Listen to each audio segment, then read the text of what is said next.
Hello friends, welcome to my YouTube channel anaesthesia talks for all. दोस्तों, जब भी हमें कोई डॉक्टर किसी ऑपरेशन के लिए एडवाइस कर देता है तो डेफिनेटली थोड़ा डर लगता है कि हमें ऑपरेशन होगा, हम कैसे करेंगे, क्या होगा। और उससे भी ज़्यादा डर ये लगता है कि हमें जब एनेस्थीसिया दिया जाएगा तो उससे हमें क्या होगा, हम होश में आएंगे या हम बेहोश हो भी पाएंगे या नहीं। तो एनेस्थीसिया से रिलेटेड कुछ मिथ्स हैं, कुछ वहम हैं, वो आज मैं उसके बारे में आपको बताऊंगा। एनेस्थीसिया रिलेटेड पहला वहम या पहला मिथ जो है वो ये है कि एनेस्थीसिया इज ऑलवेज पेनफुल। कुछ लोग ये सोचते हैं कि हमने ऑपरेशन हमारा होना है, लेकिन हम ऑपरेशन तो इसलिए नहीं कराएंगे क्योंकि जब हम एनेस्थीसिया दिया जाएगा तो वो बहुत पेनफुल होगा, बहुत दर्द होगा। तो ऐसा नहीं है। सभी तरह के एनेस्थीसिया में इंजेक्शन नहीं लगाया जाता है। जो जनरल एनेस्थीसिया है उसमें इंजेक्शन नहीं लगाया जाता है। जो स्पेनल एनेस्थीसिया है उसमें ही ओनली इंजेक्शन लगाया जाता है।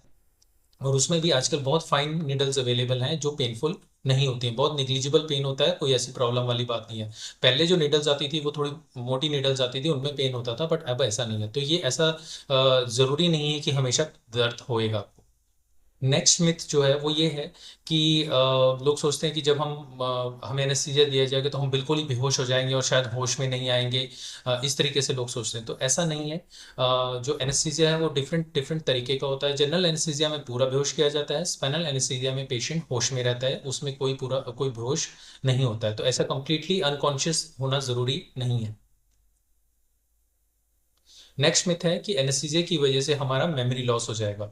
तो ऐसा नहीं है। केवल जो एनेस्थीसिया का टाइम है, जिस समय आपको ऑपरेशन चल रहा है, केवल उस टाइम का आपको मेमोरी लॉस होगा। उस समय का आपका कोई आइडिया नहीं होगा, और वो भी जनरल एनेस्थीसिया में आपको कोई आइडिया नहीं होगा। अगर आपको स्पाइनल एनेस्थीसिया दिया गया है तब आप होश में रहेंगे, आपको सब कुछ पता रहेगा।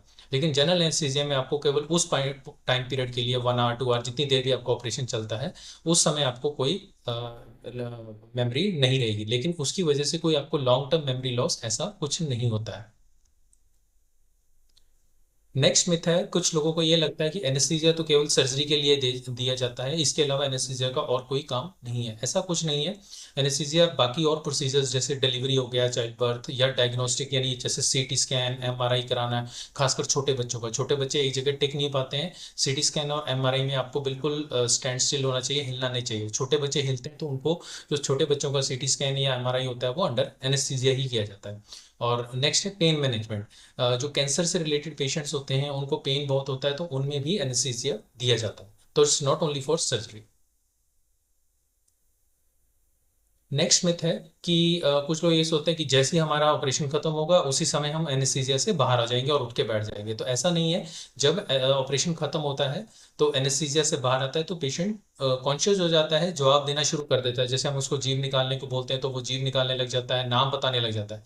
लेकिन पूरी तरीके से अभी कॉन्शियस नहीं होता है। उसके लिए उसको कॉन्शियस, पूरा तरीके से कॉन्शियस होने में उसको कुछ टाइम लग जाता है, 2 to 3 आवर्स लग जाते हैं। तो इमीडिएटली वेकअप ऐसा कुछ नहीं होता। नेक्स्ट मिथ इज कि एनेस्थीसिया इज एडिक्टिव। कुछ लोग सोचते हैं कि अगर हम एनेस्थीसिया दिया जाएगा तो हमें इसकी लत लग जाएगी या एडिक्शन हो जाएगी। तो ऐसा कुछ नहीं है। ये एनेस्थीसिया जो है वो स्पेशलिस्ट डॉक्टर्स द्वारा दिया जाता है, और इसकी स्पेशल डोजेज होती हैं, उनके रेजिमेंट्स होते हैं, हर पेशेंट के लिए अलग अलग डोजेज होती हैं और कैलकुलेटेड डोजेज होते हैं। तो it's not that kind of addiction.